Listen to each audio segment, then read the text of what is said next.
नमस्कार, स्वागतम, स्वागतम, पुनर्स्वागतम।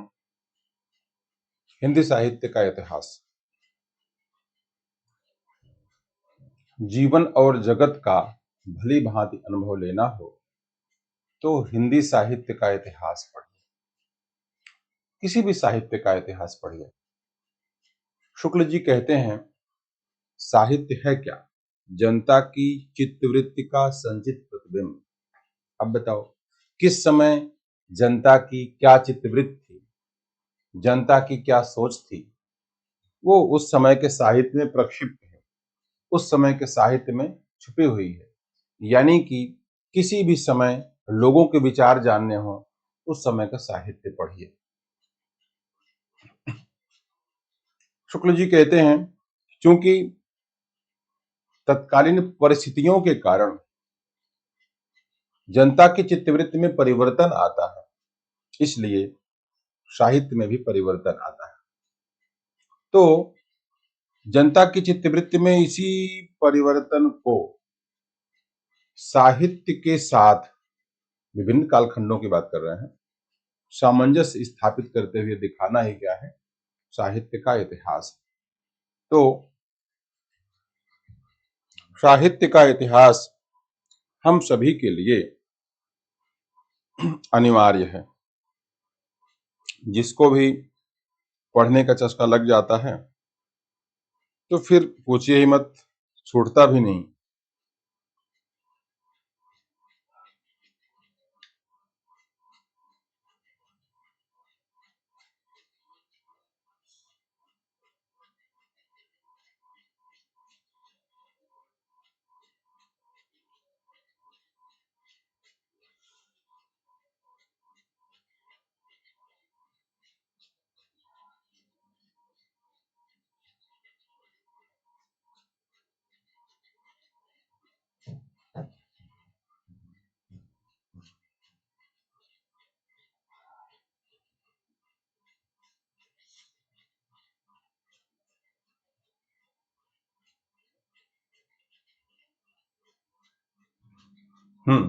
तो साहित्य के इतिहास में हम लोग शुरुआत करते हैं। किसी भी इतिहास को हम तीन कालों में बांटते हैं। एक तो पुराना वाला, जिसको हम आदिकाल कहते हैं, एक बीच वाला जिसे हम मध्यकाल कहते हैं, और वर्तमान जिसे हम आधुनिक काल कहते हैं। साहित्य के इतिहास को भी इन्हीं आधारों पर हम लोग बांटेंगे। हर समय आरंभिक काल विवादित रहा है। अगर ऐसे आप इतिहास पढ़िए, सभ्यता का इतिहास, मानवता का इतिहास, तो वहां पर इसी इतिहास के साथ प्रागैतिहास, आद्य इतिहास जुड़ जाता है। हिंदी साहित्य का इतिहास पढ़िए तो इसी आदिकाल के साथ फिर वो तमाम प्रवृत्तियां जुड़ जाती हैं जो इसको विवादित बनाती हैं। मध्यकाल को भी ऐसे है। अगर सभ्यता का इतिहास पढ़िए तो मध्यकाल में पूर्व मध्यकाल है, उत्तर मध्यकाल है, बीच मध्यकाल है, और इस साहित्य में भी है पूर्व मध्यकाल और उत्तर मध्यकाल, जिसे हम भक्ति काल और रीति काल कहते हैं। तो आते हैं हम हिंदी साहित्य के इतिहास की बात करते हैं। हिंदी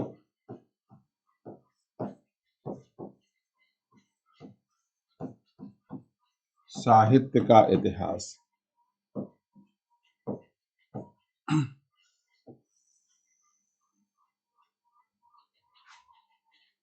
यहां पर विचारणीय जो शब्द हैं उसमें तीन शब्द हैं: हिंदी, साहित्य और इतिहास। हिंदी शब्द से दो आशय है। देखो, कमाल की बात, हिंदी शब्द से एक तो भाषा के रूप में है और दूसरा है भारत के जन, भारत के। हिंदी है हम वतन है, हिंदोस्तां हमारा, सारे जहां से अच्छा हिंदोस्तां हमारा। यानी जब आप इतिहास पढ़ेंगे हिंदी साहित्य का, तो यहां पर आपको जनता की चित्तवृत्ति पता लगेगी। उसमें दोनों बात आ गई, भाषिक अभिव्यक्ति और चित्तवृत्ति की अभिव्यक्ति। चित्तवृत्ति भी आ गई और भाषा भी आ गई, इसलिए भाषा और भारत के जन दो हो गया ना। हिंदी है हम। साहित्य, साहित्य में क्या है, बोलते हैं शब्द और अर्थ का सहभाव। शब्द और अर्थ का सहभाव। शब्द और अर्थ, शब्दार्थौ सहितौ काव्यम, शब्दार्थौ सहितौ, शब्द और अर्थ का सहित दोनों है। तो हित माने हमारा भला भी होता है ना, जहां हित छुपा हो। लिखते हैं अंधकार है वहां जहां आदित्य नहीं है, आदित्य यानी सूर्य। अंधकार है वहां जहां आदित्य नहीं है मुर्दा वह देश जहां साहित्य नहीं। तो यानी जीवन है। साहित्य एक प्रकार से सूर्य का कार्य करता है, प्रकाशित करता है। साहित्य जगत के सूर्य कौन है? सूर सूर तुलसी शशि उड़गन केशवदास, अब के कब खद्योत्सम जहता करत प्रकाश। यानी साहित्य का सूर्य कौन हो गया? सूरदास। हिंदी साहित्य की बात करते हैं। अब आते हैं इतिहास पे। इतिहास दो शब्दों से मिलकर बना है, इति धन हास। हास माने हंसी तो होती है, लेकिन यहां पर क्या होगा? था, ऐसा ही था।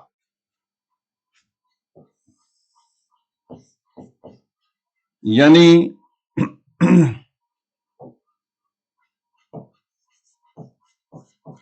अतीत की घटनाओं का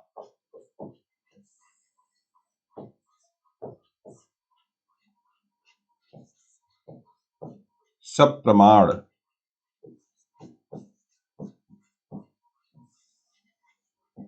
क्रमबद्ध वर्णन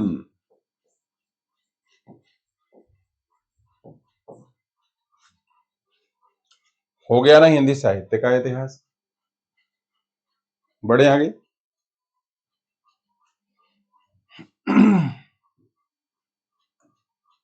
तो सबसे पहले हम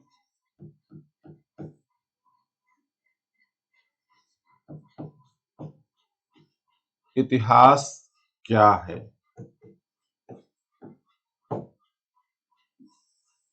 इसको देखते हैं। इतिहास क्या है? इतिहास दो शब्दों से मिलकर बना है, इति धन हास। इति ऐसा ही,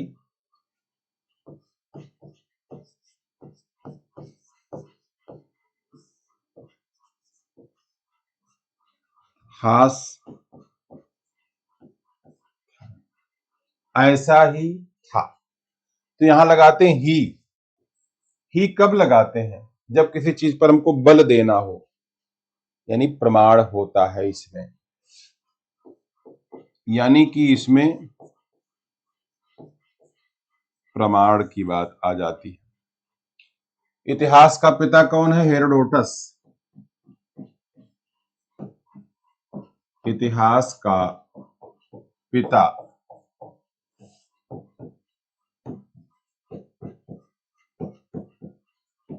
हेरोडोटस।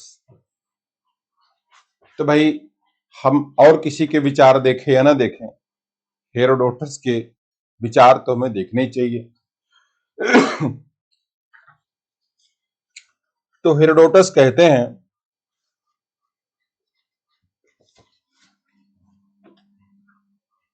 हेरोडोटस की बात ले लेते हैं।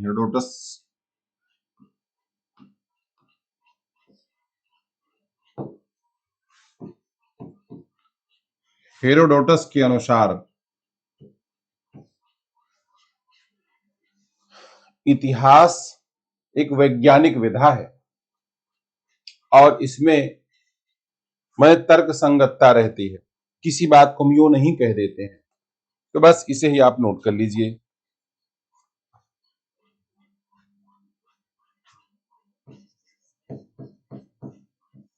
इतिहास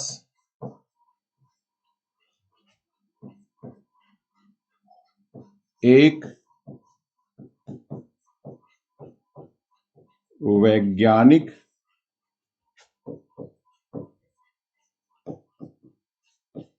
विधा है। ठीक है,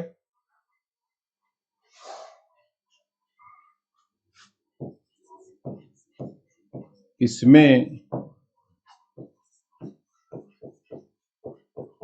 आलोचनात्मक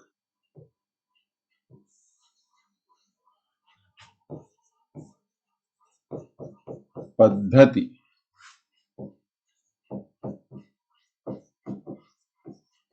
होती है या आलोचनात्मक पद्धति का अनुसरण किया जाता है। भाव यह है कि किसी भी चीज को हम यूं ही नहीं बता देते, बल्कि दोनों पक्षों की बात करते हैं। ठीक। दूसरा, अगर आप इतिहास, भूगोल और अर्थशास्त्र इन सबको देखेंगे, इनको हम ह्यूमैनिटीज के सब्जेक्ट मानते हैं। तो इतिहास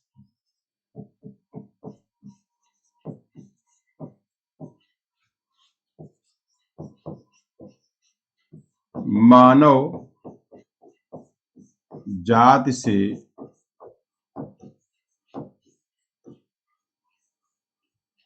संबंधित है,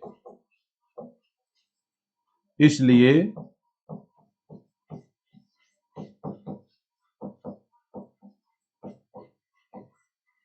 मानविकी के अंतर्गत आता है।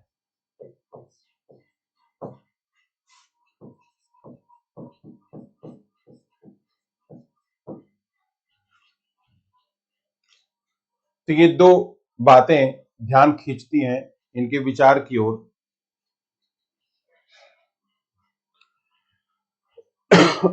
सॉरी। तीसरी चीज क्या है?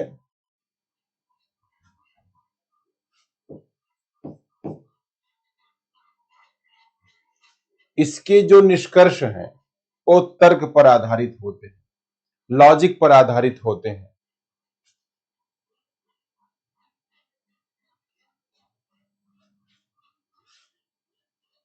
इसमें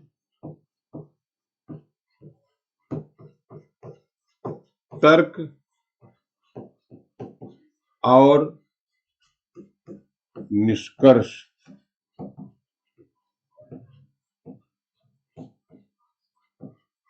प्रमाण पर आधारित होते हैं। अब आप देखो, हम लोग जब रामायण महाभारत को पढ़ते हैं, सब कहानी प्राप्त होती है, वो जगह सब मिलती है जहां जहां पर भगवान राम गए थे, कृष्ण गए थे, पांडव गए थे, फिर भी उनको इतिहास काल्पनिक कहता है, क्योंकि इतिहास के तर्क और निष्कर्ष प्रमाण पर आधारित होते हैं। अब ये प्रमाण किस प्रकार से हो, अब इन पर सवाल है, किन प्रमाणों को हम इतिहास का आधार बनाएंगे। फोर्थ,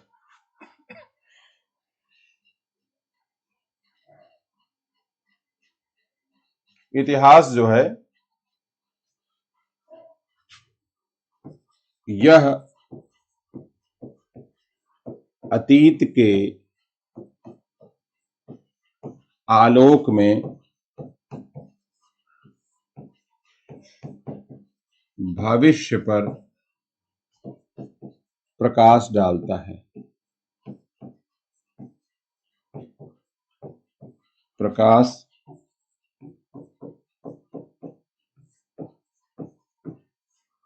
अतीत के आलोक में भविष्य पर प्रकाश डालता है। तो अतीत भविष्य के पर प्रकाश डाले मतलब क्या हुआ? भविष्य की दिशा को डिसाइड करना। अब देखो, जैसे हम जब हिंदी साहित्य के मध्यकाल को पढ़ते हैं, और मध्यकाल में उत्तर मध्यकाल यानी रीतिकाल, तो आपको क्या पता लगा? मोहम्मद सारंगीला जो राजा थे भारत के, उस समय केंद्रीय सत्ता में थे, इतने डांस गाने के अ, मतलब पसंद करते थे उसको, शौकीन थे कि नादिर शाह आया और तख्ते ताऊस और कोहिनूर हीरा लेके चला गया और लोग ताका धिन्ना करते रह गए। तो जब देश गुलाम हो जाता है तब क्या रास्ता बचता है? तो आप कारण ढूंढते हैं, गुलाम कैसे हुआ? तो पता क्या लगता है? आपसी फूट। पता क्या लगता है? अनअवेयरनेस, जागरूकता न होना। पता क्या लगता है? विलासिता में डूब जाना। पता क्या लगता है? दूसरों की साजिश का शिकार हो जाना। पता क्या लगता है? दूसरों से ईर्ष्या करना, उस स्पर्धा में किसी को दबा देना। तो फिर सीख क्या मिली? सीख मिली कि हम अतीत को पढ़ें और इन कारणों को हटाएं। तो अतीत को कैसे पढ़ेंगे? तो पहले अतीत को पढ़ें।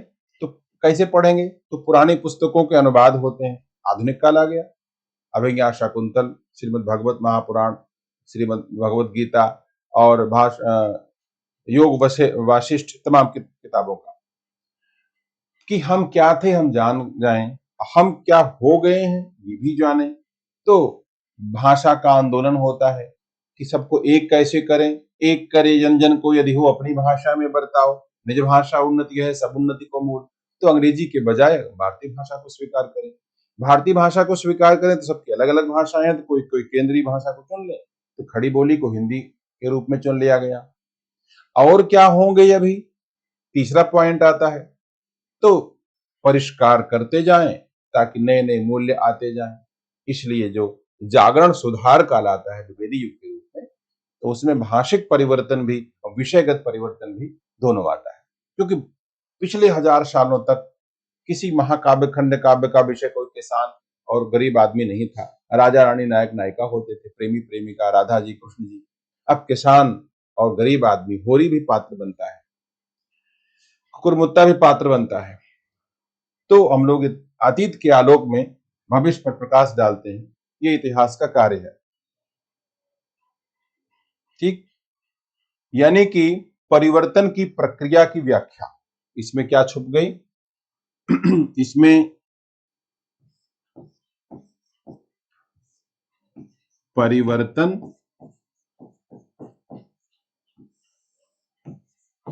की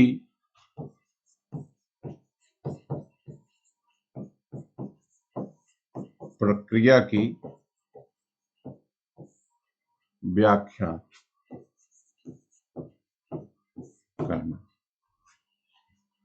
जो भी समय के साथ बदलाव हो रहा है उस पर हम दृष्टिपात करें, उसको हम देखें। तो ये जो परिवर्तन है, तो एक परिवर्तन होता है जिसे हम कहते हैं प्राकृतिक परिवर्तन। इसी को हम भौतिक भी कह लेते हैं, भौतिक परिवर्तन कह लें, प्राकृतिक परिवर्तन कह लें। इन्हीं दोनों के अंतर्गत सामाजिक को जोड़ लें,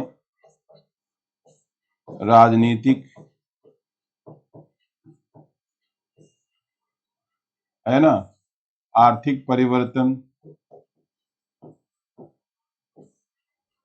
तो शुक्ल जी कहते हैं ना कि जनता की चित्तवृत्ति का संचित प्रतिबिंब। चित्तवृत्ति कैसे बदलती है? इसी परिवर्तन से बदलती है। तो इस प्रकार से हम लोग, बाकी तो बहुत सारे लोग हैं, सबकी बात हम नहीं करेंगे, हम हेरोडोटस की बात करेंगे। हेरोडोटस कहते हैं इतिहास एक वैज्ञानिक विधा है, इसमें आलोचनात्मक पद्धति होती है। इतिहास मानव जाति से संबंधित है, इसलिए मानविकी के अंतर्गत आता है। फिर कहते हैं इसमें तर्क और निष्कर्ष प्रमाण पर आधारित होते हैं। यह अतीत के आलोक में भविष्य पर प्रकाश डालता है। यानी परिवर्तन की प्रक्रिया की व्याख्या करना इसका काम है। तो परिवर्तन जो भी होते हैं, भौतिक, प्राकृतिक, सामाजिक, राजनीतिक, आर्थिक, सब परिवर्तन इसमें पढ़े जाते हैं। चलिए, बहुत सारे विद्वानों के विचार हैं, समस्त विद्वानों के विचार तो हम लोग ले नहीं सकते हैं। अब हम लोग सीधे आएंगे, एक और बात पर ध्यान देंगे कि जब हम इतिहास को पढ़ते हैं तो इसको एक अलग नाम से हम बोलते हैं, साहित्य के इतिहास को साहित्य का इतिहास दर्शन, साहित्य का इतिहास दर्शन। अच्छा, नेट की परीक्षा में और प्रोफेसर की परीक्षा में प्रॉब्लम कहाँ है? हम फैक्ट इतना पढ़ लेते हैं, तथ्य इतना पढ़ लेते हैं, जहां कथन कारण के सवाल आते हैं वहां फ्लॉप। तो विचार दुर्बल हो गए हैं, विचार कमजोर हो गए हैं, इसलिए कथन कारण के प्रश्नों पर हम फेल कर जाते हैं। तो कथन कारण के प्रश्नों को कैसे टैकल करें? जब उसको हम विस्तार से पढ़ेंगे, यह तभी संभव है। तो साहित्य का इतिहास दर्शन, हम हिंदी साहित्य के इतिहास और किसी भी साहित्य के इतिहास की बात करते हैं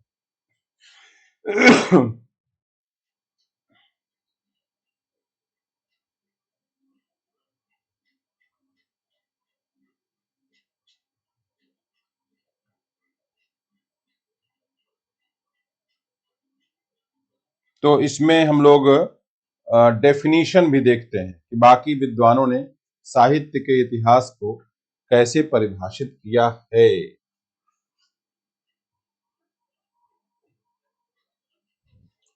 एक एक नाम ले लें। सबसे पहले हम रामचंद्र शुक्ल का नाम लेते हैं। हमारे पहले पुरोधा हैं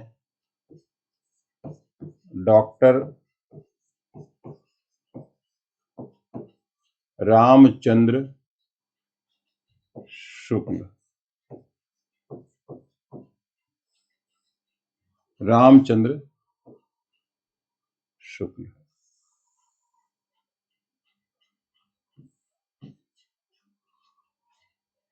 रामचंद्र शुक्ल के विचार लिखते हैं, जबकि प्रत्येक देश का साहित्य, जबकि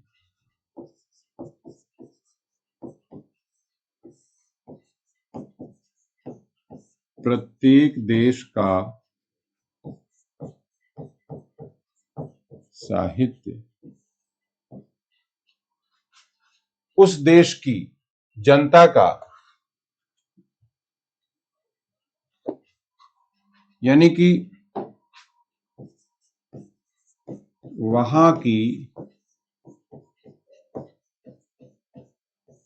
जनता का, जनता की चित्तवृत्ति का संचित प्रतिबिंब होता है।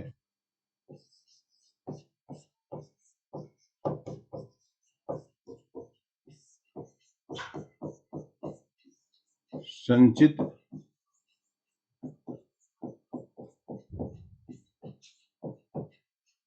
प्रतिबिंब होता है, तब यह निश्चित है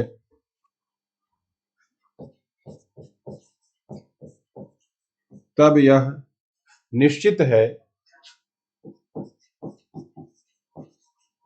क्या निश्चित है कि जनता की चित्तवृत्ति में परिवर्तन के साथ साहित्य में भी परिवर्तन आएगा।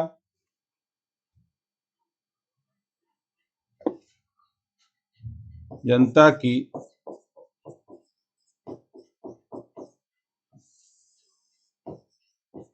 चित्तवृत्ति में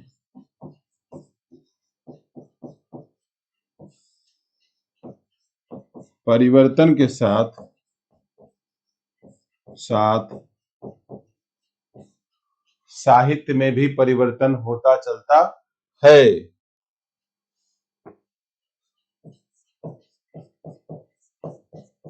साहित्य के स्वरूप में भी परिवर्तन होता रहता है।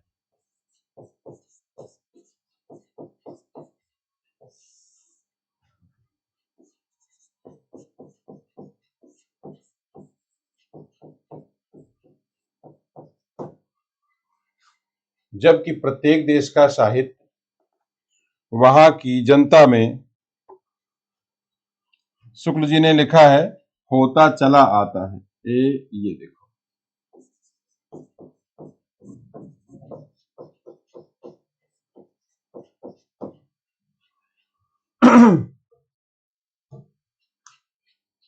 यानी जबकि प्रत्येक देश का साहित्य वहां की जनता की चित्तवृत्ति का संचित प्रतिबिंब होता है। यहां तक तो कई बार परीक्षा में आता है। तब यह निश्चित है कि जनता की चित्तवृत्ति में परिवर्तन के साथ साथ साहित्य के स्वरूप में भी परिवर्तन होता चला आता है। तो इतिहास कहाँ हुआ? आदि से अंत तक इन्हीं चित्तवृत्तियों की परंपरा को परखा जाएगा और साहित्य की परंपरा के साथ सामंजस्य स्थापित किया जाएगा। इसी को आगे आप लिख लो।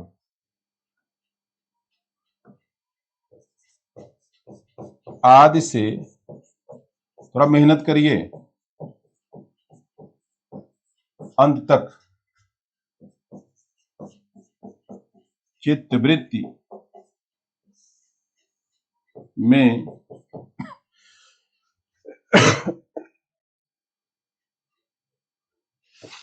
या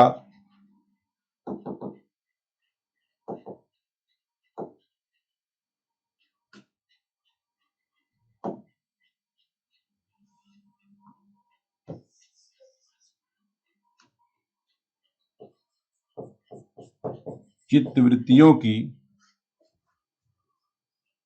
परंपरा को परखते हुए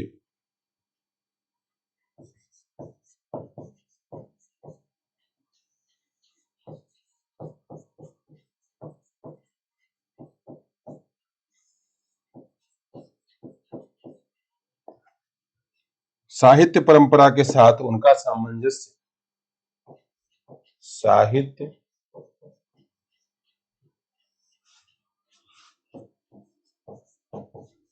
परंपरा के साथ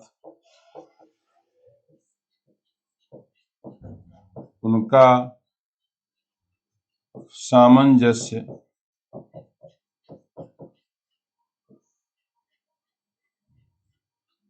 दिखाना ही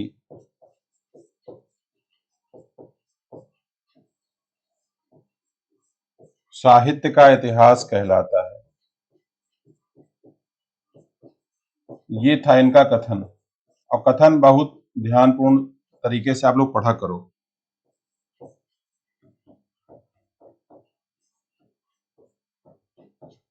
यानी कथन जो है, कथनों को ध्यान से पढ़ो। आजकल जो है कथन पर बड़ा फोकस किया जाता है, तो छोटा करें इसको हम। ये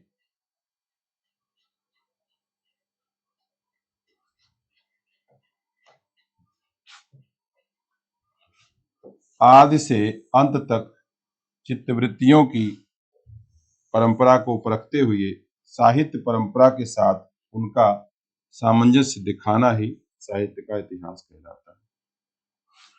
ठीक है। ये तो हमारे शुक्ल जी हुए।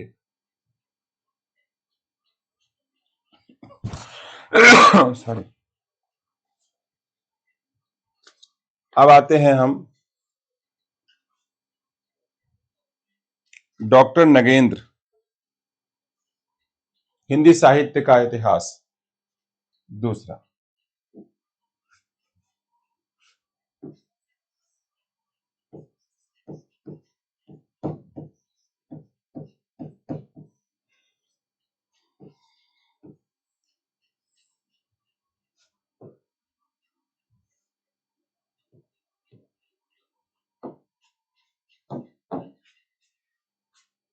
डॉक्टर नगेंद्र लिखते हैं, अतीत के किसी भी तथ्य, सत्य एवं प्रवृत्ति के वर्णन, विवरण, विश्लेषण जिनको भी कालक्रम से, काल विशेष की दृष्टि से किया गया हो, इतिहास कहलाता है। इसी को लिख लीजिए।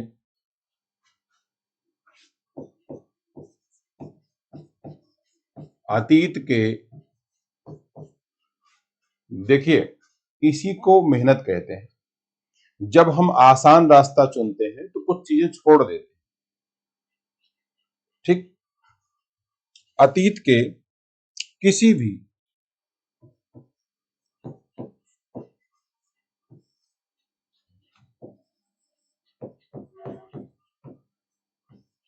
तथ्य, सत्य एवं प्रवृत्ति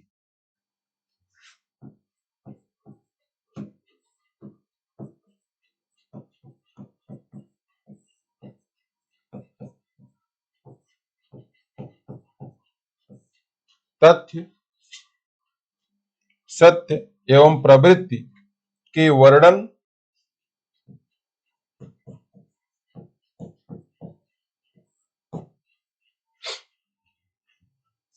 विवरण, विवेचन,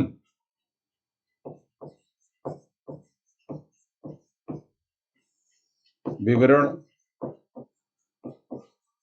विवेचन और विश्लेषण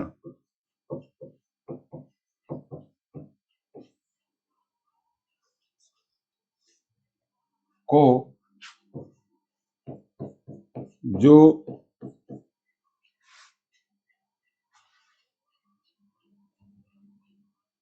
काल विशेष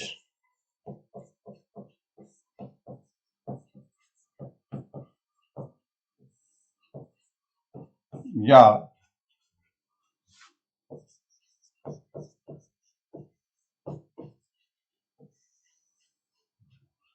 कालक्रम की दृष्टि से किया गया हो,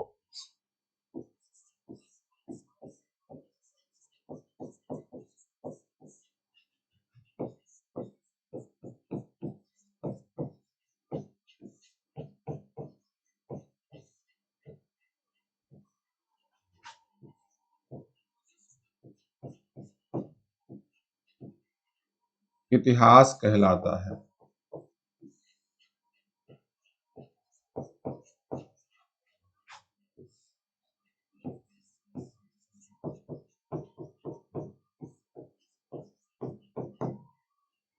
अब इसमें ध्यान देने योग्य क्या बात है? अब आप देखो, एक तो अतीत, दूसरा तथ्य, सत्य एवं प्रवृत्ति, तीन बात आ गई ना। वह तथ्य हो, सत्य हो, प्रवृत्ति तो साहित्य में है ही। फिर कहते हैं के वर्ण, दो बार आ गया, के वर्णन, विवरण, विवेचन और विश्लेषण, और वो कैसे किया गया हो? काल विशेष या कालक्रम की दृष्टि से हो, उसको हम इतिहास कहते हैं। ये हिंदी साहित्य का इतिहास डॉक्टर नगेंद्र हरदयाल की जो किताब है उसमें आप पाएंगे। यानी वस्तु का विकास क्रम इसमें खास ध्यान देते हुए।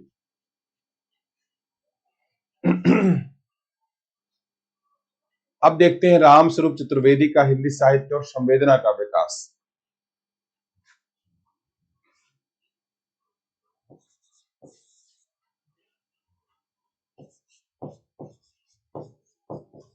राम स्वरूप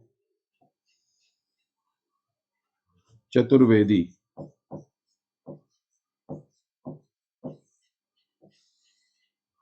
वैसे तो देखा जाए शुक्ल जी ही सब पर भारी है ना।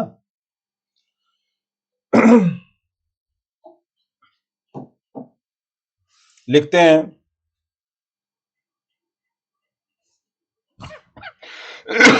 साहित्य के इतिहासकार, अगले पेज से करते हैं क्योंकि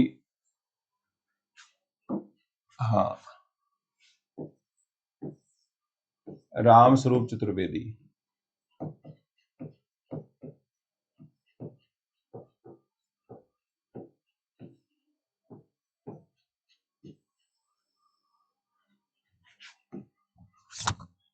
हिंदी साहित्य और संवेदना का विकास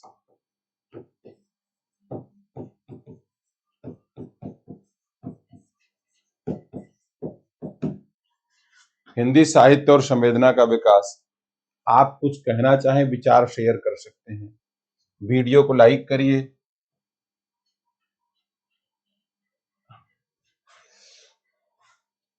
हिंदी साहित्य और संवेदना का विकास,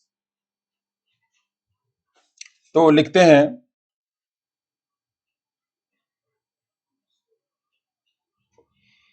साहित्य के इतिहासकार का काम है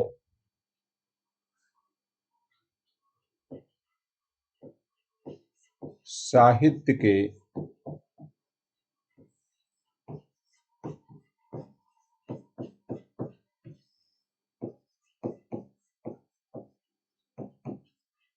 इतिहासकार का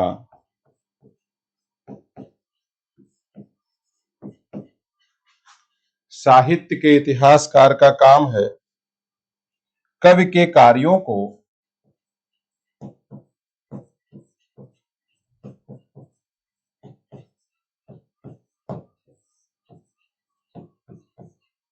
कवि के कार्यों को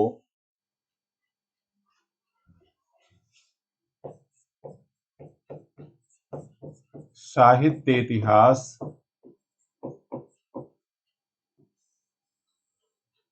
कवि के कार्यों को साहित्य इतिहास की विकास प्रक्रिया में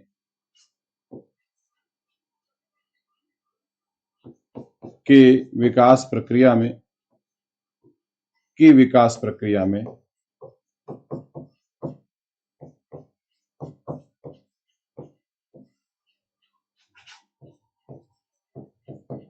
न्यायोचित दिखा सकना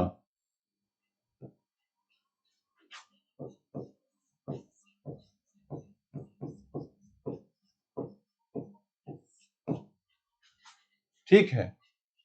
कवि के कार्यों को देखो, इसमें ध्यान से देखना, इनका विचार कहाँ दूसरों से अलग होता है।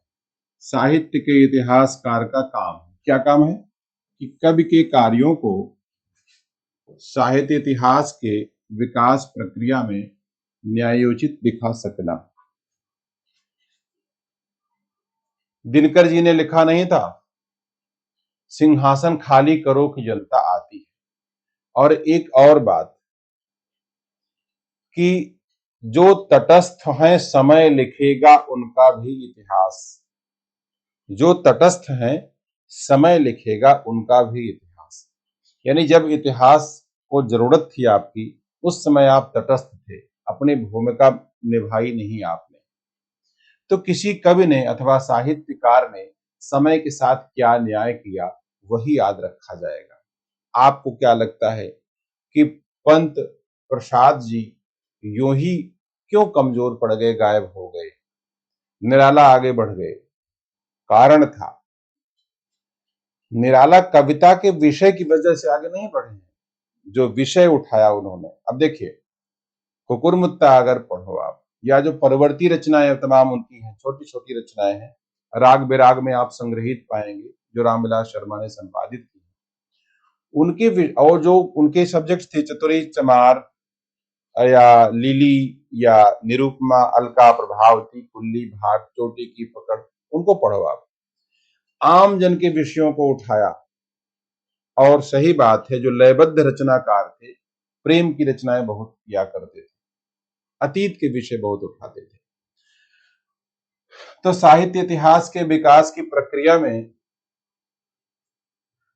वो जो है न्यायोचित दिखा सकें, यही इतिहासकार का काम है।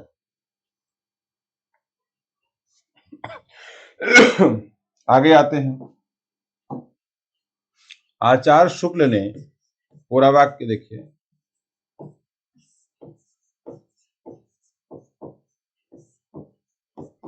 आचार्य शुक्ल ने इसे कहा था, इसे क्या कहा था? इन्हीं चित्तवृत्तियों की परंपरा को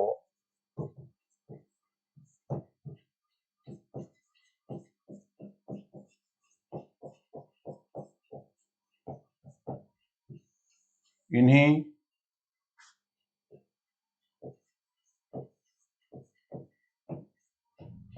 चित्तवृत्तियों की परंपरा को परखते हुए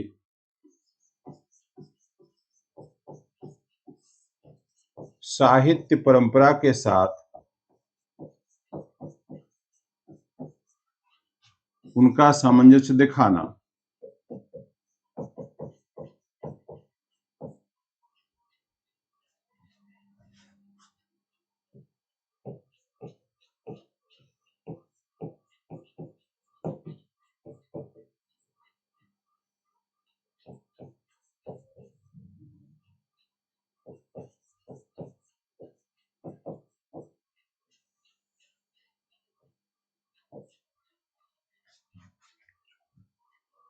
अच्छा, आपको एक बात बताएं, हम लोग पढ़ाई करते हैं यूट्यूब चैनल से, क्लास में या कहीं भी।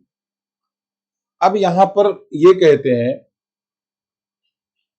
साहित्यकार इतिहासकार का काम है, आप स्वयं देखो कि किसी भी चीज का इवेल्युएशन मूल्यांकन क्यों है।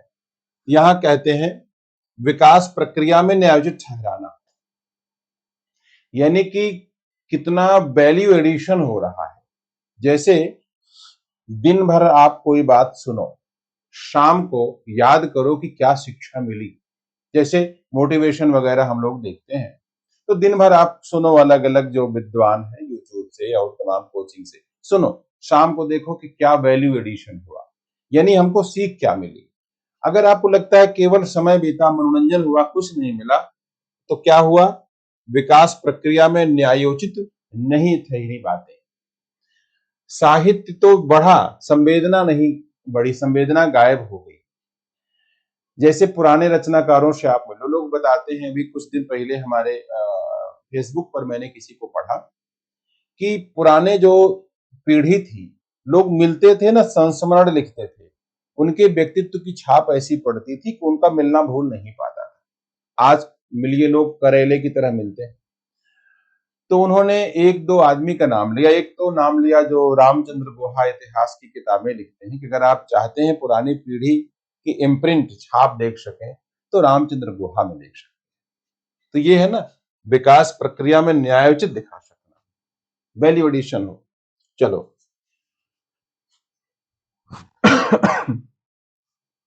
आगे लिखते हैं, यानी कवि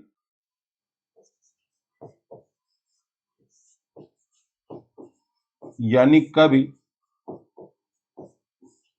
यदि अपने इर्द गिर्द के संसार और जीवन को अपने इर्द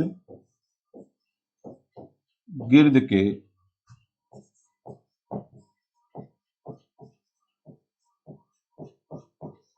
संसार और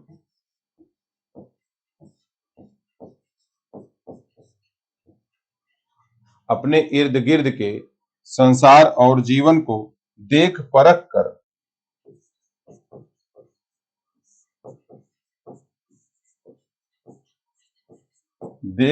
कर उसे अर्थ देता है,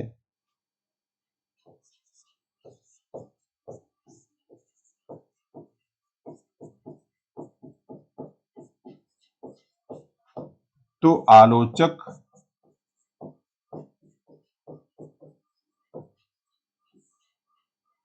आलोचक और इतिहासकार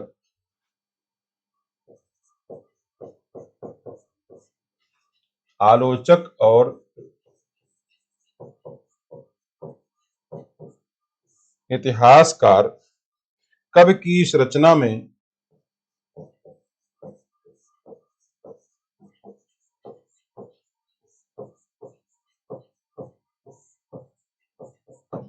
अर्थ संधान करता है।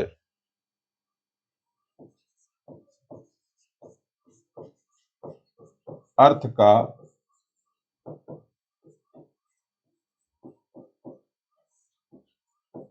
संधान करता है और उसे संवर्धित करता है और उसे संवर्धित करता है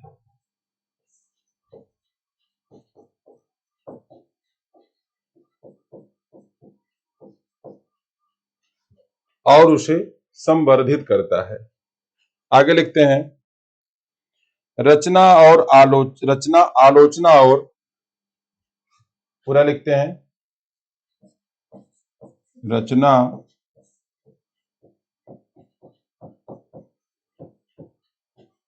आलोचना और साहित्य इतिहास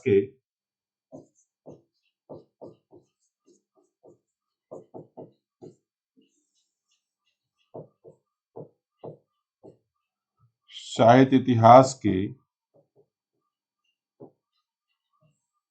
मानवीय जिजीविषा के जीवन में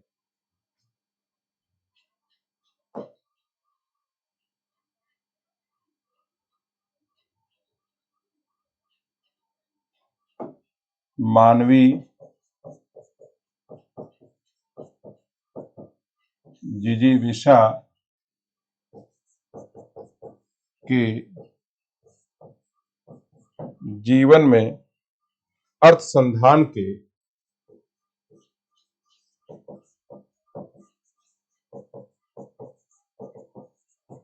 क्रमिक विकास का चरण है।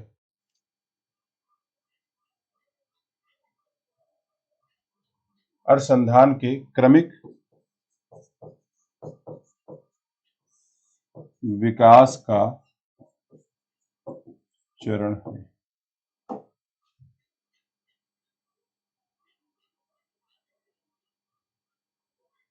चलो,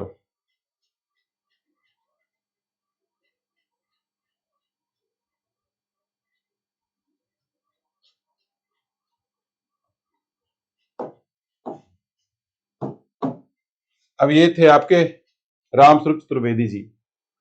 समझाते हैं, साहित्य के इतिहासकार का काम है कवि के कार्यों को साहित्य इतिहास के विकास की प्रक्रिया में न्यायोचित दिखा सकना। ये तो हो गया। आचार्य शुक्ल ने इसे कहा था, इन्हीं चित्तवृत्तियों की परंपरा को परखते हुए साहित्य परंपरा के साथ उनका सामंजस्य दिखाना। यानी कवि यदि अपने इर्द गिर्द के संसार और जीवन को देख परख कर उसे अर्थ देता है, तो आलोचक और इतिहासकार कवि की इस रचना में अर्थ का संधान करता है। और अर्थ क्या है? उपयोगिता। अर्थ क्या है? उपयोगिता, यानी वो काम की चीज है कि नहीं। अच्छा, उसे संवर्धित करता है। रचना आलोचना और साहित्य इतिहास के मानवीय जिजीविषा के जीवन में अर्थ संधान के क्रमिक विकास का चरण है। आपको पढ़ने में दिक्कत हो रही होगी, इन्होंने इतना लिख दिया। तो वैल्यू एडिशन कैसे होता है? जब हम दत्तचित्त हो जाते हैं, किसी चीज में डूब जाते हैं। जब डूब जाएंगे तो अर्थ संधान होगा, डूब जाएंगे तो गुणात्मक वृद्धि होती है हमारे गुणों में या शक्तियों में। चलो, अगला विचार हम लोग लिखते हैं।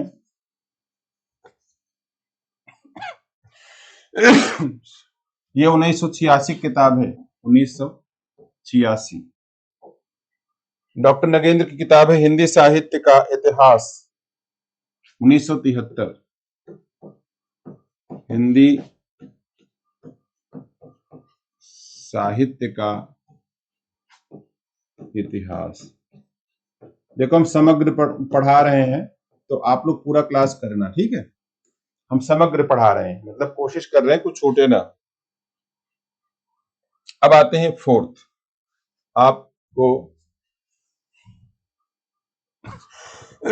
Sorry,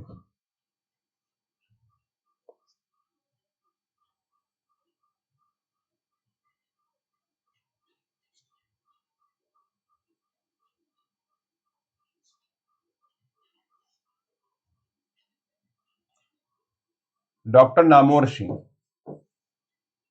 doctor Namvar Singh. नामवर सिंह की किताब है इतिहास और आलोचना। इतिहास और आलोचना।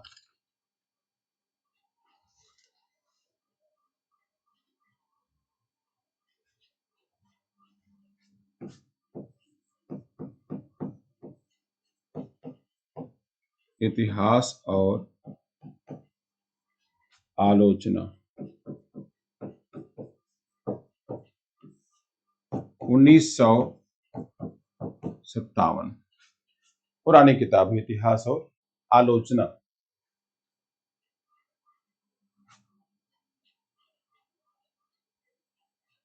ठीक है,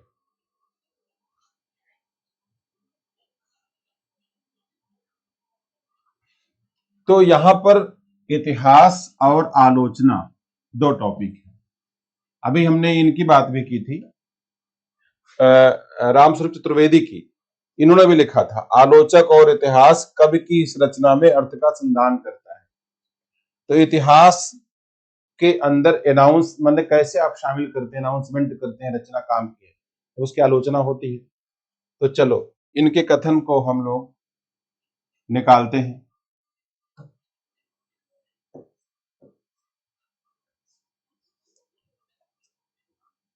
आज आलोचना का कार्य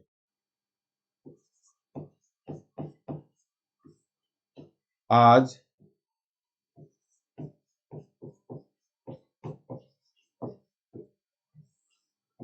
आलोचना का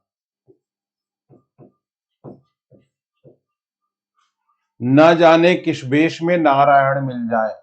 हम जो पढ़ रहे हैं पता नहीं कहां किसकी आवश्यकता पड़ जाए, इसलिए ध्यान से पढ़ो।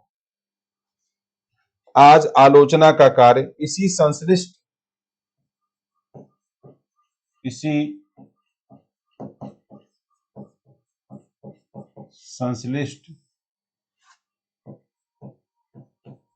सामयिक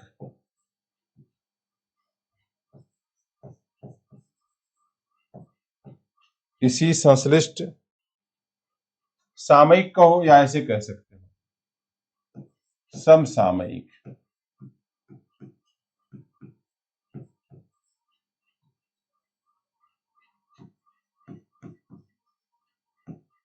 बोध, समसामयिक बोध को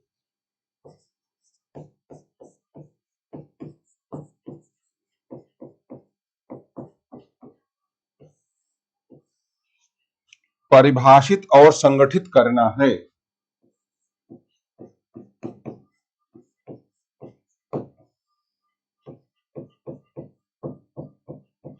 परिभाषित और संगठित करना है। ठीक है, आज आलोचना का कार्य क्या लिखते हैं, संश्लिष्ट समसामयिक बोध। संश्लिष्ट यानी कॉम्प्लेक्स, सम्मिश्र को परिभाषित करना है और संगठित करना है। इसीलिए हमने कहा ना, बहुत सारी विधाएं गायब हो गई क्योंकि इनमें सामयिक बोध नहीं था। बातें तो बड़ी अच्छी थी, लेकिन भगवान राम की, भगवान कृष्ण की, किसान की बात ही नहीं थी, आम आदमी की बात ही नहीं थी। तो समय के साथ आप चल रहे हैं, इस बात का क्या प्रमाण है, आपकी रचना में समसामयिक बोध कितना है। ठीक है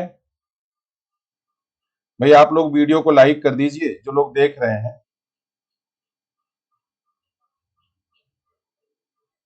ठीक है, चलो।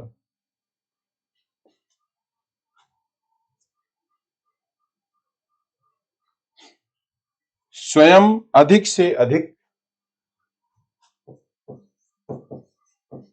स्वयं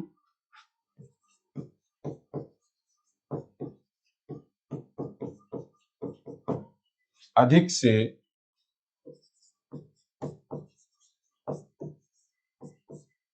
स्वयं अधिक से अधिक लोगों को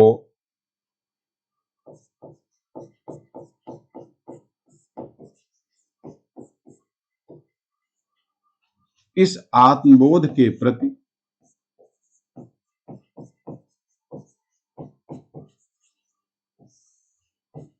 इस आत्म बोध के प्रति सतर्क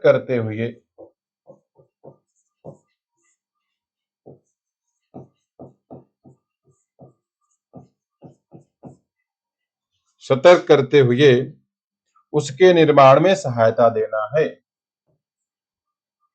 उसके निर्माण में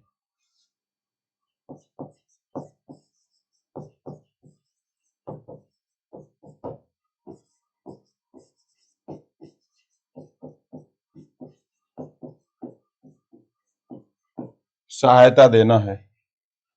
ठीक है। आलोचना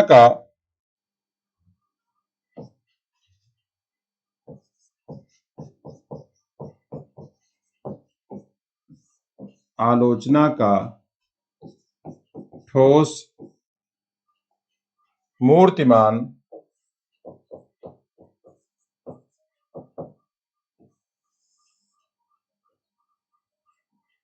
और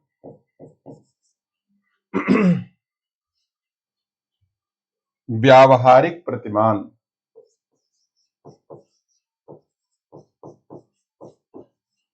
ठोस मूर्तिमान और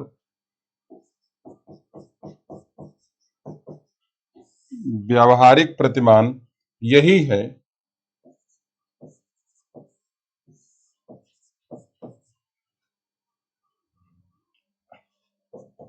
एक प्रकार से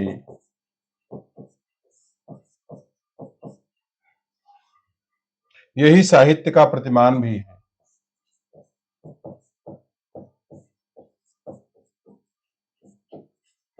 साहित्य का प्रतिमान भी है।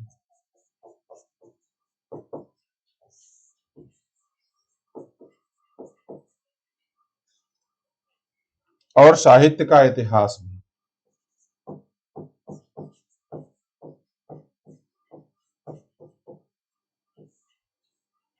साहित्य का इतिहास भी।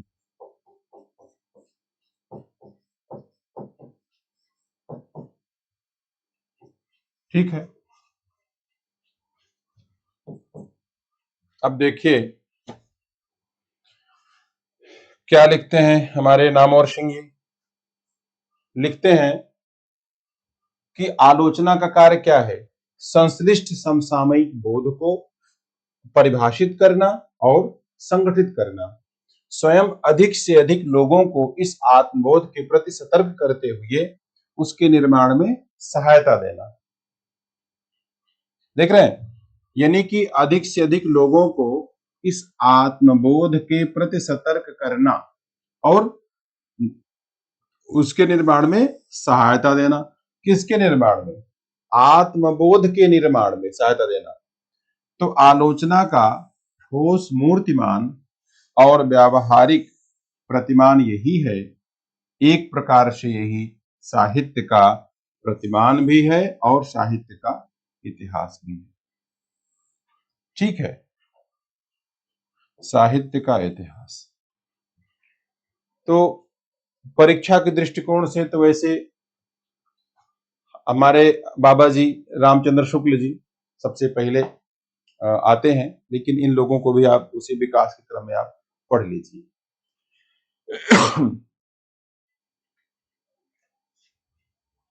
चलिए हम लोग आते हैं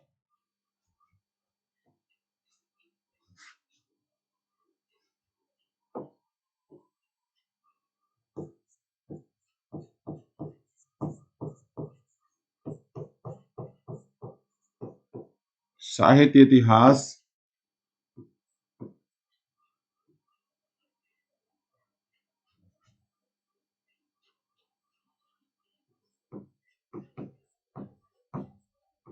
लेखन की पद्धतियां।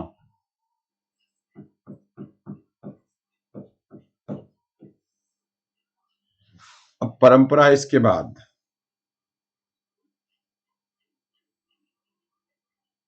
पद्धतियां, साहित्य के इतिहास लेखन की पद्धतियां।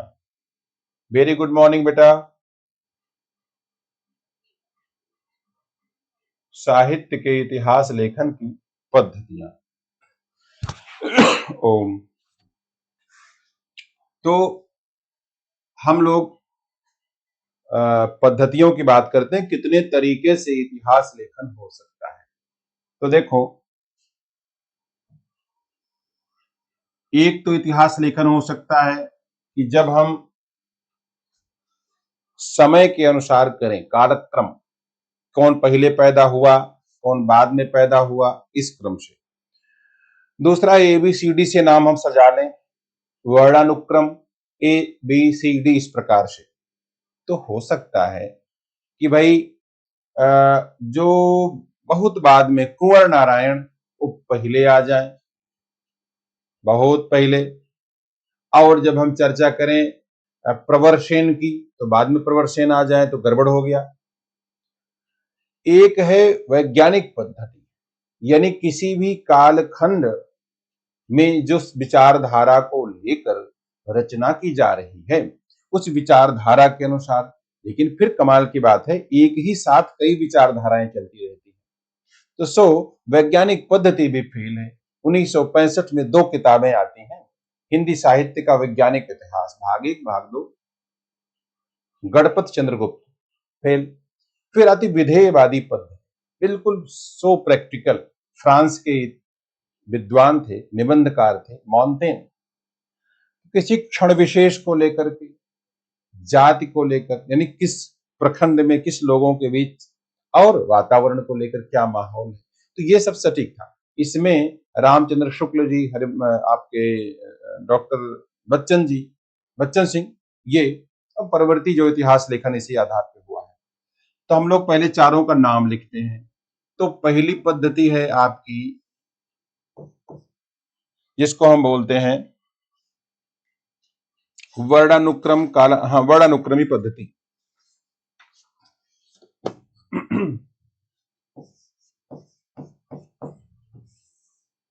वर्णानुक्रमी पद्धति।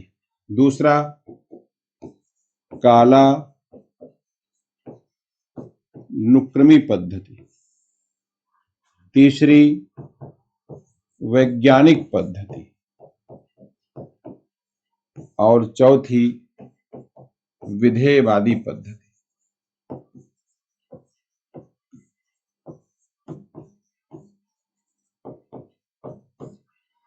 तो इस समय परीक्षा में इसको बहुत पूछा जाता है, इंपॉर्टेंट।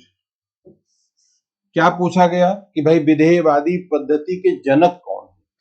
तो मॉन्टेन है, आगे हम लोग पढ़ेंगे, यानी कि मॉन्टेन। आते हम लोग, चलो सबसे पहले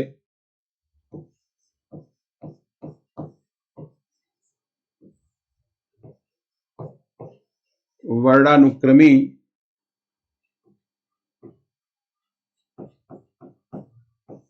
पद्धति। वर्णानुक्रमी पद्धति,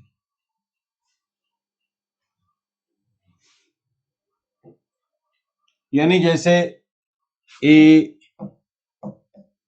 B C ऐसे करके Z तक। अब इसका भाव क्या हुआ?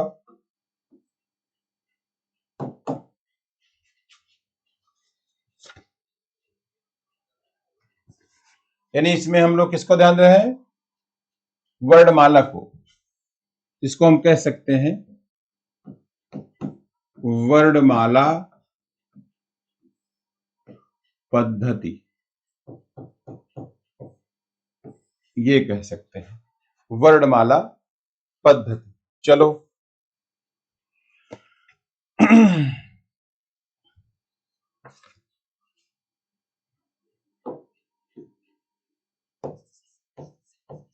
इस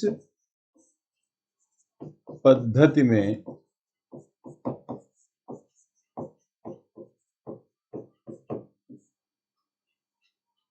रचनाकारों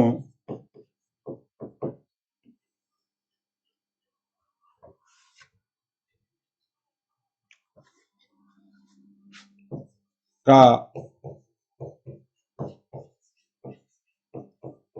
परिचयात्मक विवरण उनके नामों के क्रम से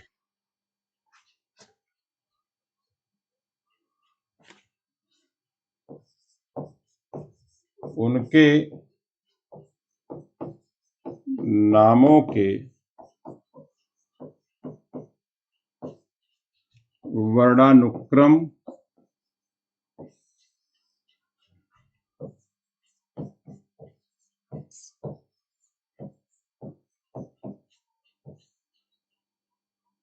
के अनुसार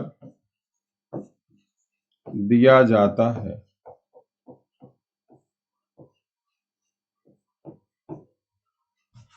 ठीक है, इस पद्धति में रचनाकारों का परिचयात्मक विवरण उनके नामों के वर्णानुक्रम के अनुसार दिया जाता है। जैसे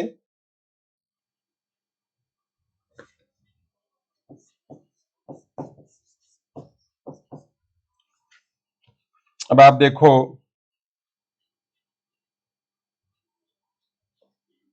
अब आप यहां लिखें कुंवर नारायण और यहां लिख लें आप तुलसीदास, तुलसीदास,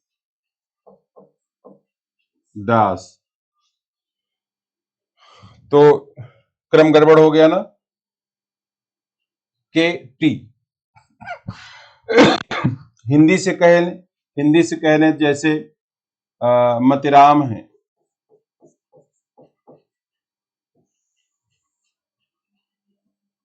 या ऐसे आप कह लो तो पा फा बा भा मा यारा लावा सा, मैंने ऐसे समझो। ये गड़बड़ हुआ कि नहीं? हम अगर देखें वर्ष के अनुसार तो पहले जन्म किसका हुआ, कुंवर नारायण का, तुलसीदास का कि मतिराम का? तो आप कहोगे सर तुलसीदास का, लेकिन क्रम तो गड़बड़ हुआ कि नहीं? मान लीजिए निराला को रखते हैं तुलसीदास के बाद, ताता दादा ना, यहां हो गए निराला,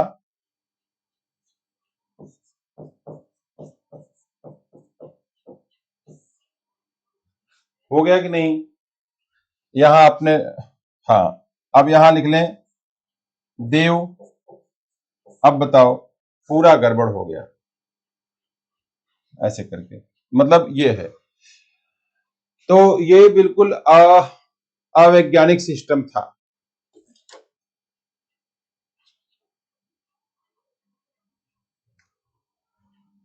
अब इसमें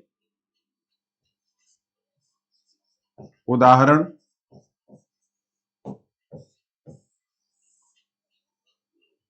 गारशादी तासी,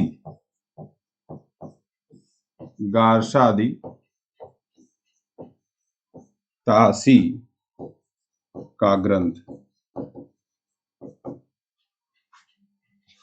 क्या इनके ग्रंथ का नाम आपको याद है? याद है? नहीं याद है?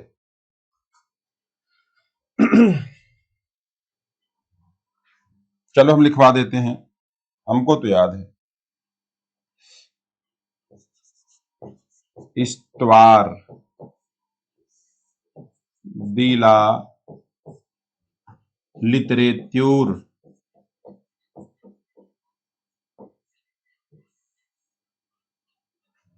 एंदुई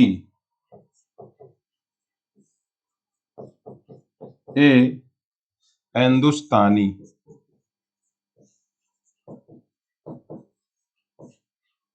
इस किताब में यही इसी को फॉलो किया गया है और इसका समय आपको याद होगा 1839, 1839। और एक ले लेते हैं शिव सिंह सिंगर शिव सिंह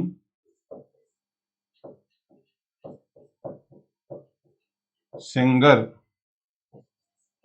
कृत शिव सिंह सरोज।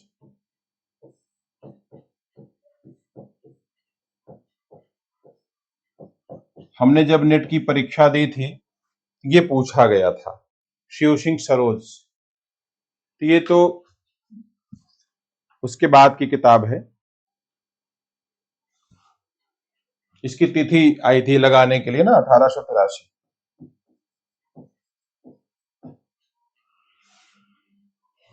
तो देखो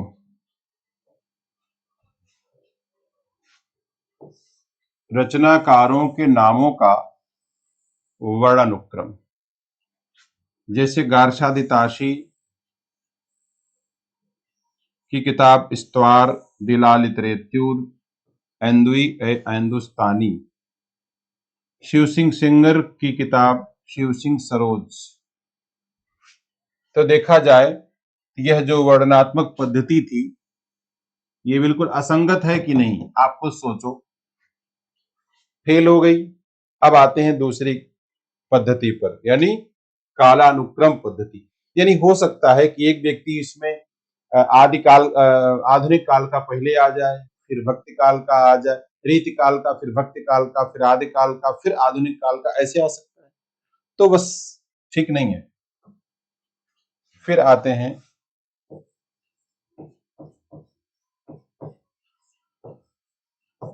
कालानुक्रमी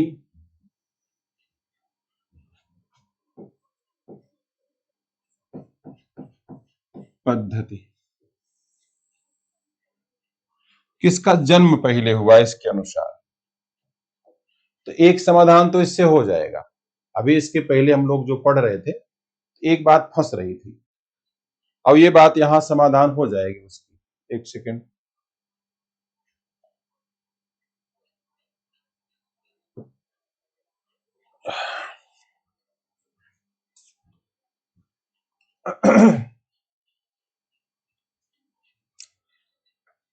कालानुक्रमी पद्धति यानी कि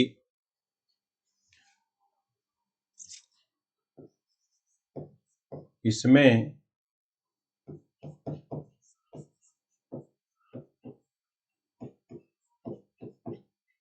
रचनाकारों का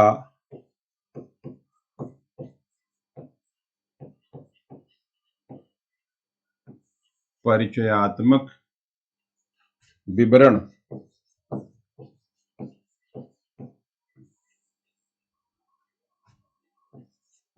उनके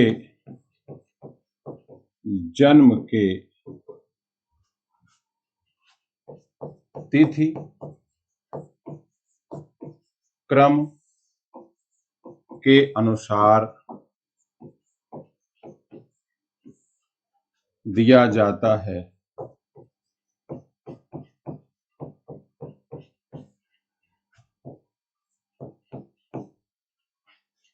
रचनाकारों का परिचयात्मक विवरण उनके जन्म तिथि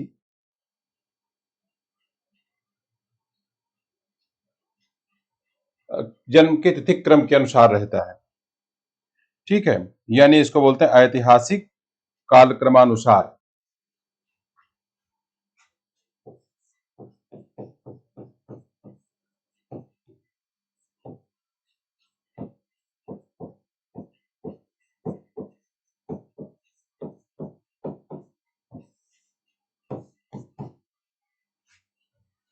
तब चूंकि हिंदी साहित्य का इतिहास पढ़ा रहे हैं तो इसमें हमने लिख दिया उनके जन्म के तिथि क्रम के अनुसार। इतिहास पढ़ते तो लिखते ऐतिहासिक कालक्रमानुसार। बात तो वही हो गई, उनके जन्म के तिथि क्रम के अनुसार दिया रहता है।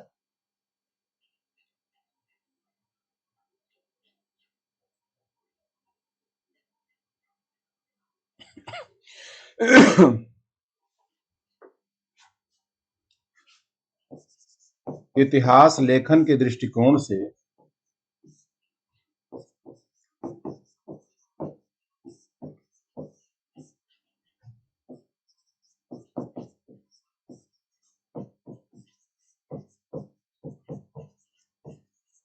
यह पद्धति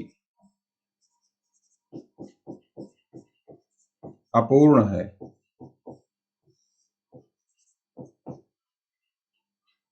ठीक है, क्यों? क्योंकि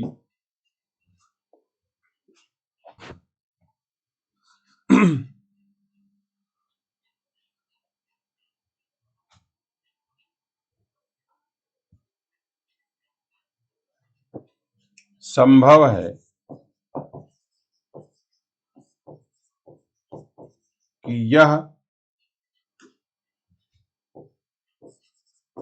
मात्र कवि वृत्त संग्रह ही रहे, युगीन परिस्थितियां, यानी युगीन परिस्थितियों का जो संदर्भ है या युगीन परिस्थितियों का विश्लेषण है, उसको न हो सके, या ऐसे कर सकते हैं, युगीन परिस्थितियों के संदर्भ में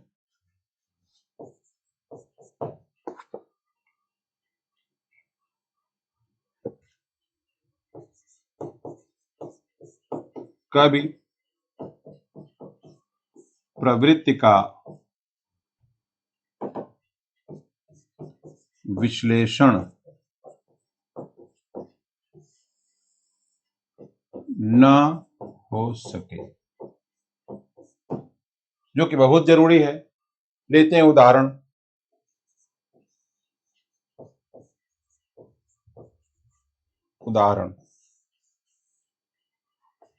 उदाहरण जैसे जॉर्ज ग्रियर्सन और मिस्र बंधु।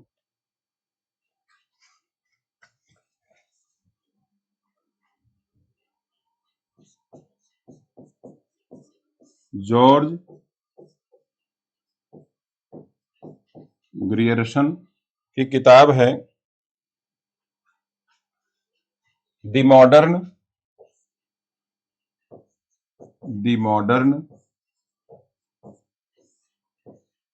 Vernacular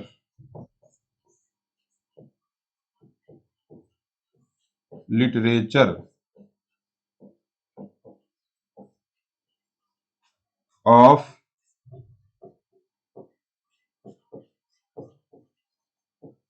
northern Hindustan.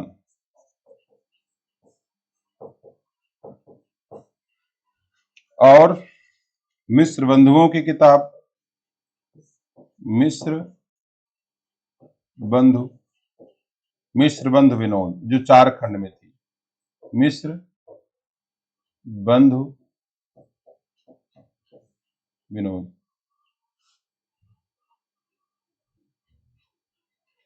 तो ये जो किताब थी 1883 शिव सिंह सेंगर वाली, मिस्र बंधु 1913 1934।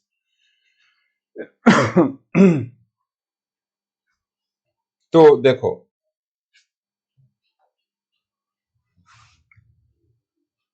एक तो इसमें हुआ रचनाकारों का परिचयात्मक विवरण, जन्म के तिथि क्रम के अनुसार।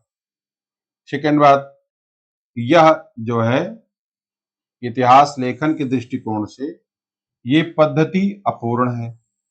एक बात हुई, क्योंकि यह मात्र कविवृत्त संग्रह ही रहे, ऐसा भी हो सकता है। क्यों? ये जो है रामचंद्र शुक्ल ने कविवृत्त संग्रह ही कहा है। तो ग्रियर्सन की किताब एक तो ये हो गई आपकी, जिसमें the modern vernacular literature of northern Hindustan 1883।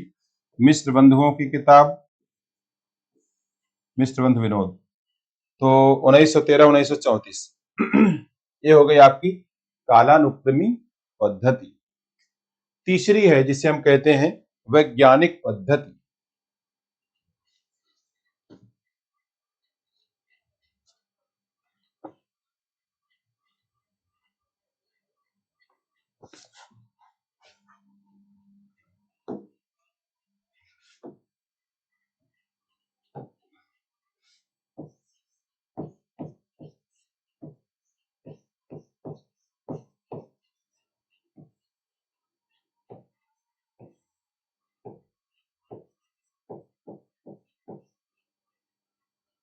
वैज्ञानिक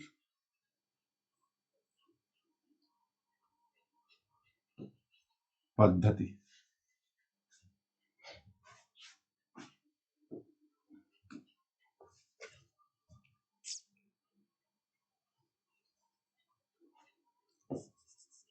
इस पद्धति में इतिहास लेखक बिल्कुल तटस्थ रहता है, माने तथ्यों का संकलन ईमानदारी से। अब विश्लेषण कितना युक्ति संगत है एक अलग बात है। तो इस पद्धति में जो इतिहास लेखक है निरपेक्ष और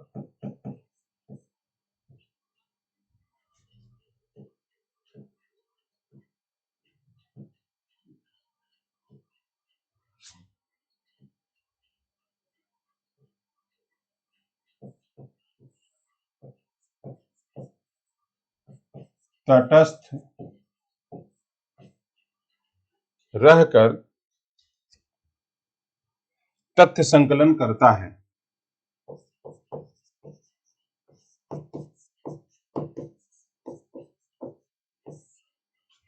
तथ्य संकलन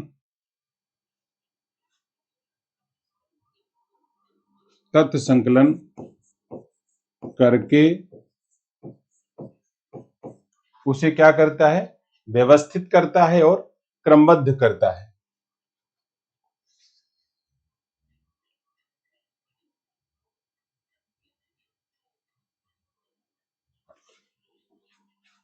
उसे क्रमबद्ध और व्यवस्थित करता है। तो इसमें कौन कौन सी बात आई?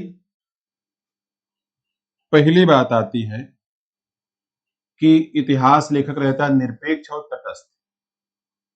ठीक।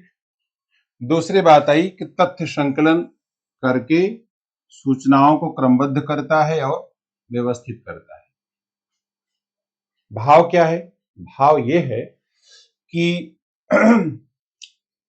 वैज्ञानिकता का जो मूलाधार है वो है तटस्थता, तर्क संगतता, यानी कि लॉजिक लगाने। किसी बात को हम यूं ही ना कहें, पता लगाएं वो बात सही है कि वो बात गलत है। शुक्ला भाई, जो आपके सामने है उसको पढ़ो आप, अभी जो सामने है उसको पढ़िए, है ना।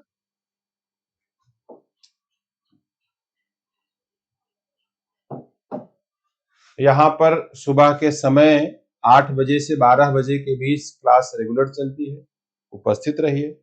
और संपूर्ण कोर्स ज्वाइन करना है तो निकट शिकड़ी मोबाइल ऐप पे आप आ जाइए। तथ्य संकलन करके उसे क्रमबद्ध और व्यवस्थित करता है।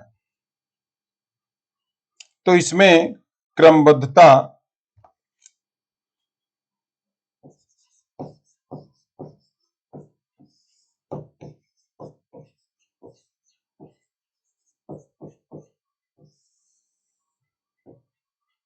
और तर्क पुष्टता, या इसको तर्क संगतता कह सकते हैं, ये अनिवार्य शर्त है। ठीक है, इसमें क्रमबद्धता और तर्क पुष्टता ये अनिवार्य शर्त है।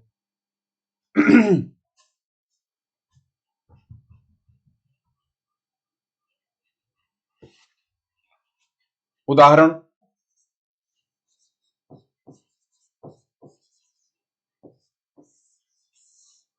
हिंदी साहित्य का वैज्ञानिक इतिहास 1965। हिंदी साहित्य का, भाई वीडियो को लाइक कर दीजिए आप लोग। वैज्ञानिक इतिहास दो भाग, भाग एक भाग दो भाग में है।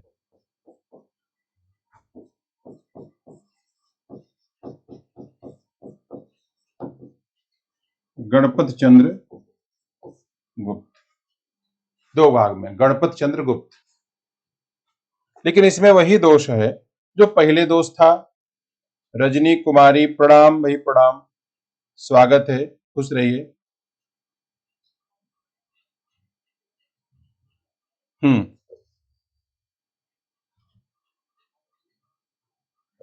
तो यह जो पद्धति है, यह पद्धति भी त्रुटिपूर्ण है, त्रुटिपूर्ण है, अपूर्ण है। भाई केवल संकलन कर देना इससे काम नहीं चलने वाला है, केवल संकलन से काम नहीं चलने वाला है, बल्कि हमें बल्कि हमें उसमें प्रवृत्ति को भी ध्यान में रखना चाहिए। ठीक है, क्योंकि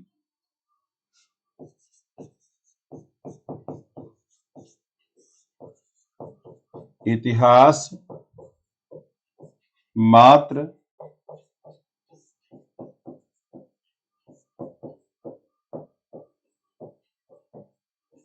तथ्य संकलन न होकर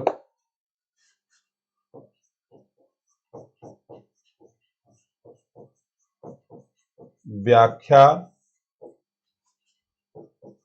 विश्लेषण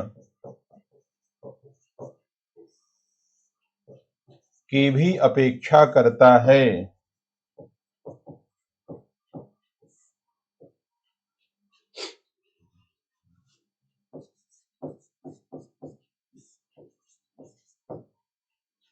ठीक है,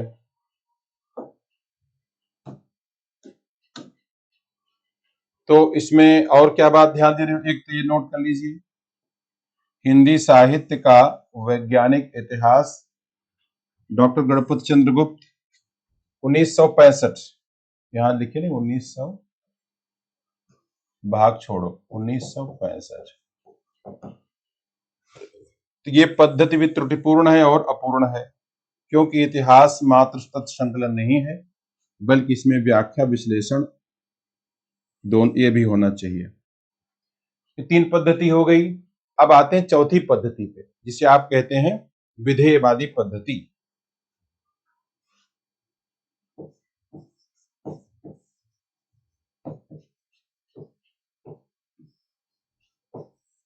विधेयवादी पद्धति, अब ये सबसे इंपॉर्टेंट है,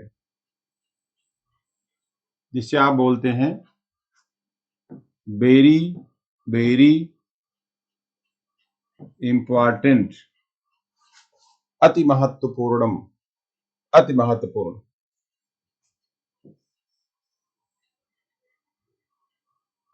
आप लोगों में एक और गुण आ जाए तो कितना लाभ हो जाए, ठहराव का। आप लोगों में अगर एक गुण और आ जाए ठहरने का, तो कितना लाभ हो जाए। भगवान बुद्ध ने अंगुलिमाल से कहा, अंगुलिमाल ने कहा ठहरो, बुद्ध ने कहा मैं तो ठहर गया, तू कब ठहरेगा। क्योंकि सारी घटना क्या है, ठहरने की। कहते हैं ना, संत महात्मा महापुरुष कहते हैं कि भाई मोह को कहां ढूंढे बंदे, मैं तो तेरे पास में, लेकिन तू चल रहा है, तुम्हारी निगाहें चारों ओर है, बस एक बार ठहर के देखिए। तो यह जो ठहराव है ना, यही ठहराव ही तो मुख्य बात है। लोग ठहर नहीं रहे हैं, बस चल रहे हैं चल रहे हैं। सारी साधना, ध्यान करना, तपस्या करना ठहरने का उपक्रम है मात्र। ठहर, जहां ठहरे काम हुआ।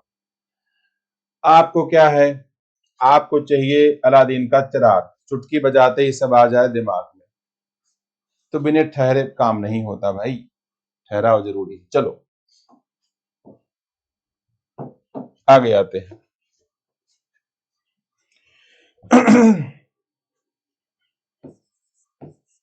इस पद्धति के जन्मदाता मानतेन हैं।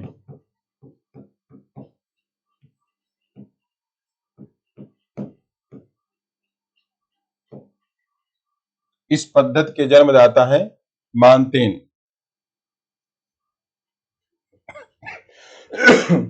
इनको तेन भी कहा जाता है, बल्कि हम तेन ही लिखे ज्यादा ठीक है। तेन, तेन, TAINE, तेन, तेन।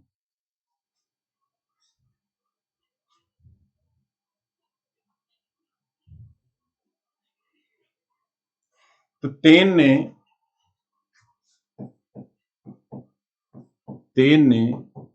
3 शब्दों पर बल दिया। 3 शब्द कौन कौन हैं? 3 शब्द कौन कौन से हैं? चलो, तो 3 शब्द, एक है जिसे हम कहते हैं जाति,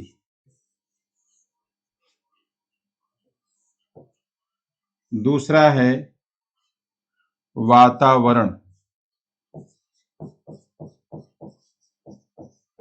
वातावरण, और तीसरा है क्षण विशेष, यानी काल। जाति, वातावरण और क्षण विशेष। जाति, वातावरण और क्षण विशेष, इसका मतलब क्या है? किसी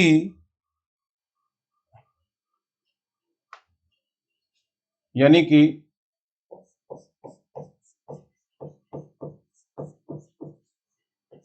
साहित्य के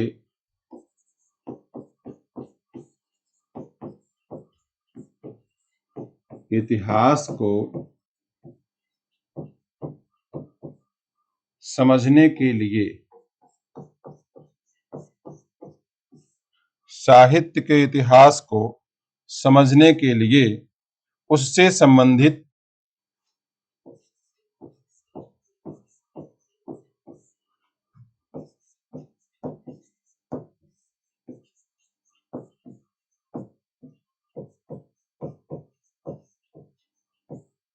जाति, परंपराओं,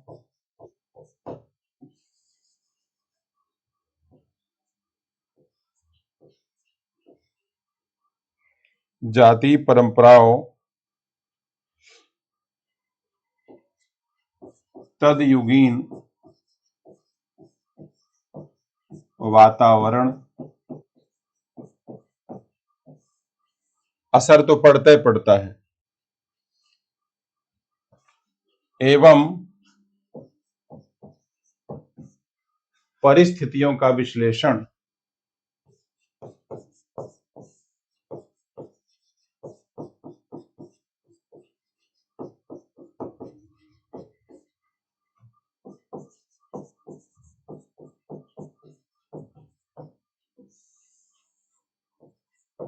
अनिवार्य होता है।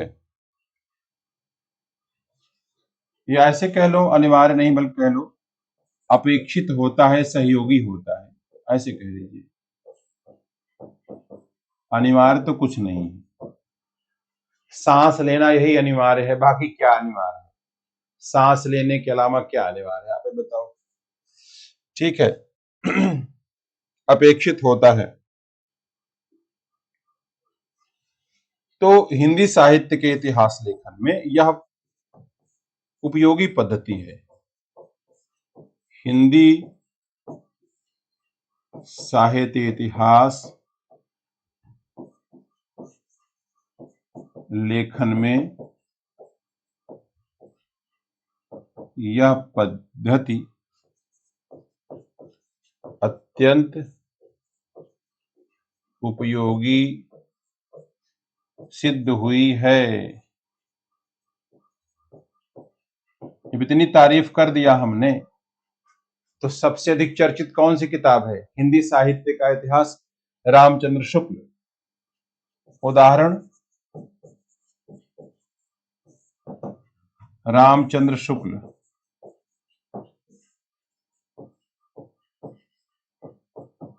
का हिंदी साहित्य का इतिहास।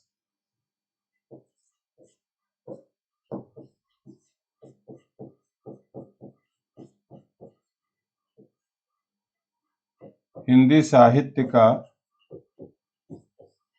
इतिहास 1929। अच्छा, यही नहीं, इनके बाद की जो किताबें थीं, बहुत सारी किताबें इसी पद्धति पर है। तो इस पद्धति के जन्मदाता हैं टेन, फ्रांस के हैं ये।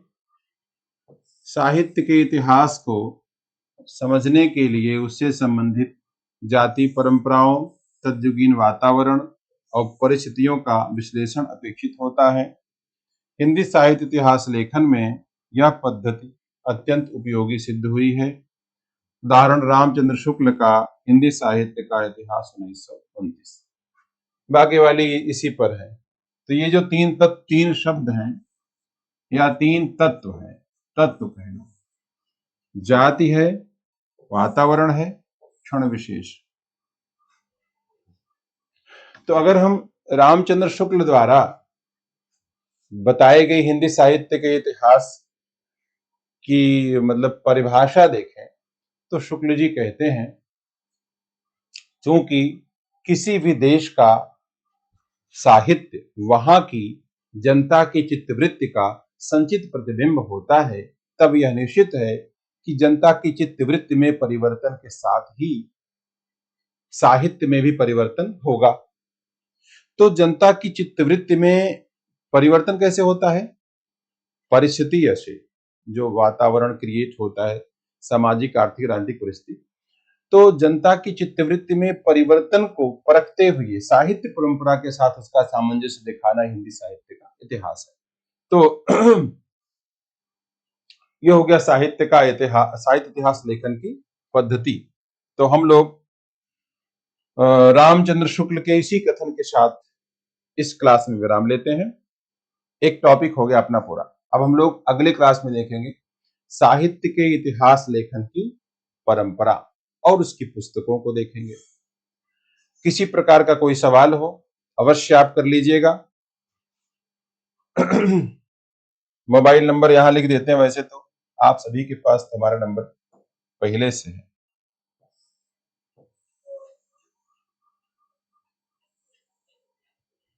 8303406738। तो हम लोग मिलते हैं एक ब्रेक के बाद नेक्स्ट क्लास में। नमस्कार, जय हिंद, आप सबका दिन मंगलमय हो।